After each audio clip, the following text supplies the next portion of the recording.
Welcome to the Money in the Bank portion of my fantasy booking series, where I will book the cash in and title runs for both Liv Morgan and Theory. Don't call him Austin. Obviously, Liv has already cashed in, so it will just be her title run and what I would do to get her over. Because I do not believe at this point she is over as I record this. But in this episode, this is all about Theory, don't call him Austin, and how I would cash in and then his title run. First is cash in, as you can guess by the thumbnail, it's going to be at SummerSlam. For the Lesnar Reigns match, I would literally have them tear the house down.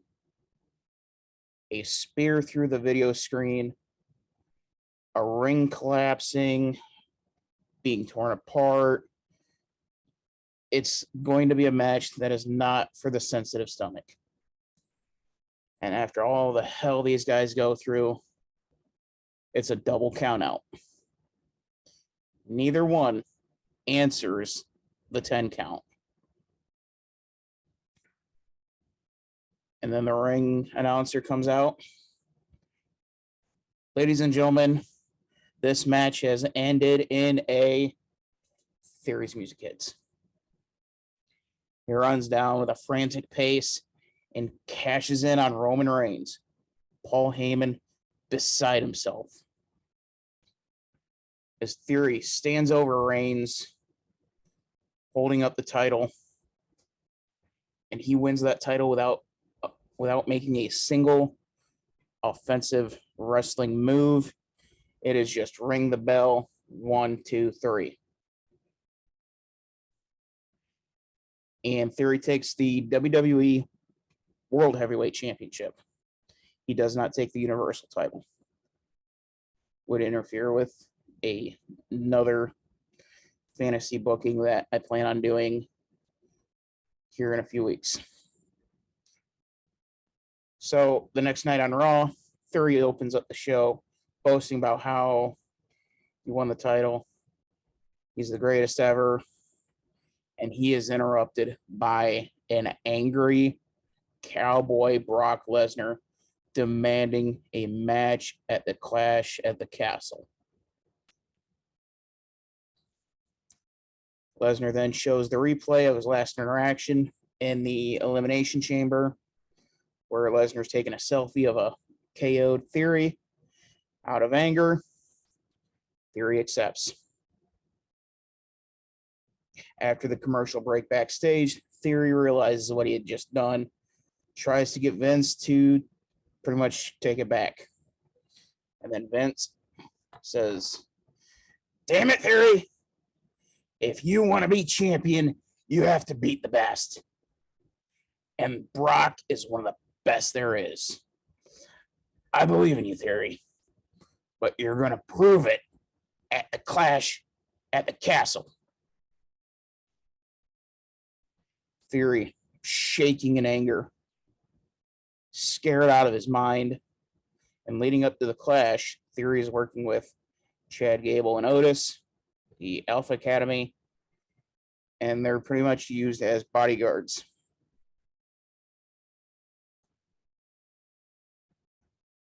And then Theory and Lesnar hit back and forth with the promos. Theory finds himself in a 6-man tag with the Alpha Academy against the Street Profits and Riddle.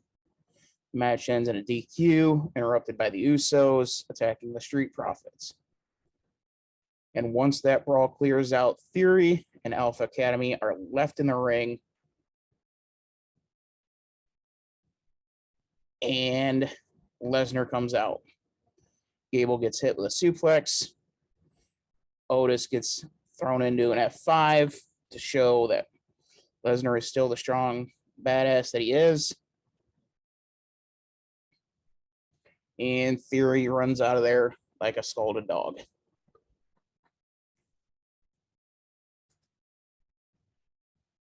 At So at the castle, Theory is accompanied by the Alpha Academy and Mr. McMahon. Brock begins beating down Theory. Gable and Otis tries to distract Lesnar, gets beaten up for the troubles. However, in the melee, McMahon slips Theory some brass knuckles. Theory hits Lesnar square in the jaw. Lesnar bounces off the rope. Lesnar bounces off the ropes. Theory hits him again. And Theory picks up the win and continues to retain his title in all of the premium live event matches. In those dirty, underhanded tactics. And then the Elimination Chamber comes to decide the number one contender for Theory's title at WrestleMania in Hollywood. Lashley, Riddle, Orton, Cena, Rollins, Styles. In the chamber, it comes down to Riddle, Orton, and Cena. RK Bro working together. Orton stalking Cena, preparing to hit him with the RKO. But out of nowhere, Riddle hits Orton with the RKO, pins Orton in the ring, and then Cena, in all the confusion, hits Riddle with the AA and will face Theory at WrestleMania for the title. So then that leaves Theory and Cena cutting promos back and forth leading up to WrestleMania. The night finally comes. WrestleMania in the City of Angels. And unlike in years past, Theory gains the win over Cena, but with some help from McMahon. The Raw after Mania, Cena comes out, demands a rematch. However, Vince comes out and says, Theory is my golden goose. You don't get to make those demands anymore, Cena. Cena looks up at McMahon on the stage, and before Cena can say anything, Theory comes out. Theory says, you want your rematch? You got it, under one condition. If you lose, you must retire and never wrestle again. Cena accepts.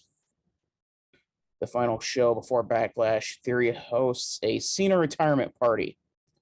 And throughout the night, they show Cena highlights put together by Theory. Obviously, they're a bunch of lowlights and not necessarily the greatest parts of Cena's career. Finally, the main event of the go home show for Raw. Theory is out there, cake, balloons, the whole thing. Cena comes out, cuts a passionate promo. And at the end of the promo, Stephanie McMahon's music hits and says, no one gets involved. And I will make sure that with a steel cage match. Leading into the show, everyone is thanking Cena. Edge and Cena have a face-to-face. They shake hands. They hug. The camera cuts behind Cena, showing Edge's face, and you can see a tear roll down his cheek. The main event comes, and the cage is lowering. Cena and Theory do battle. Back and forth the match goes. Cena gets Theory into an AA. Cena opens the cage door, only for it to be slammed by Otis. Cena launched back in. A near roll-up for the fall, but kicks out at 2 9/10. Otis and Gable walk right into the cage door, and the three begin to attack Cena. Then Edge and Lashley come out to even the odds, remembering that rivalry that Lashley and Theory have.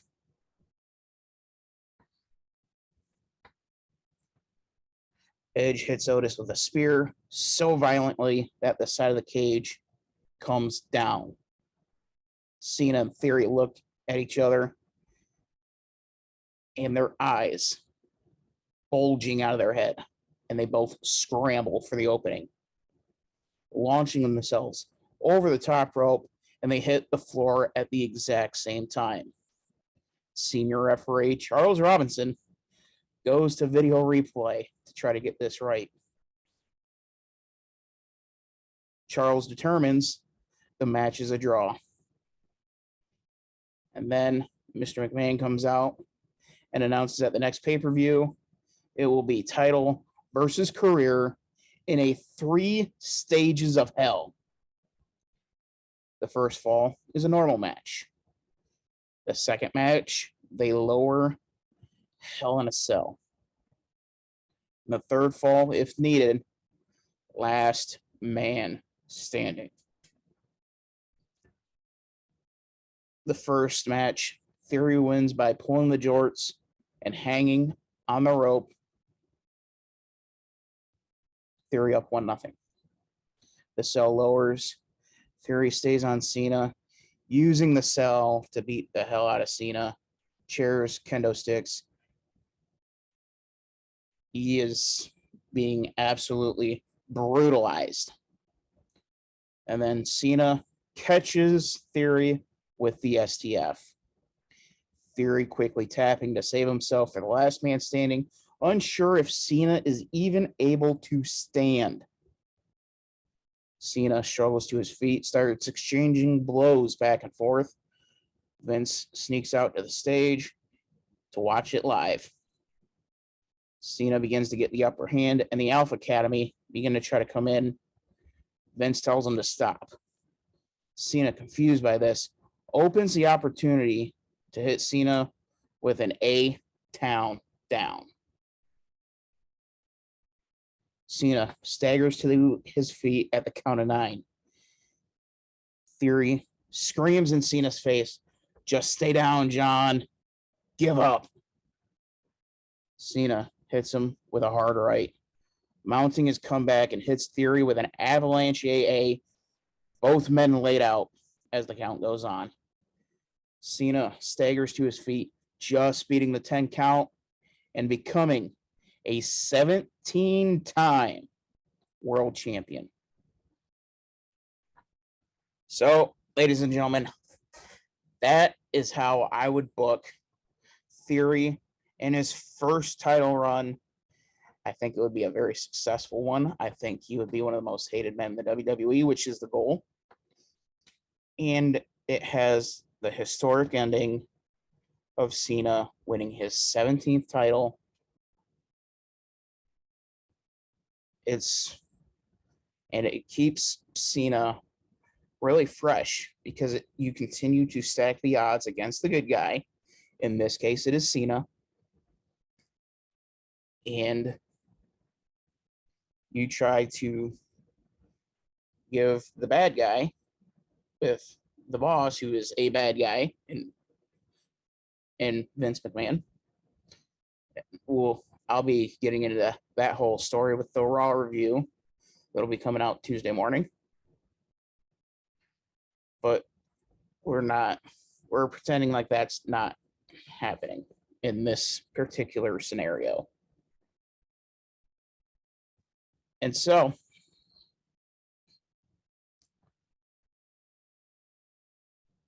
what do you guys think? Think it was a powerful title run? What would you do differently? How would you do Theory's cash in? Let me know in the comments. Make sure to like, subscribe, hit the notification bell, because Liv Morgan's title run is up next. I'll see you next time on the Dylan Hodder Show.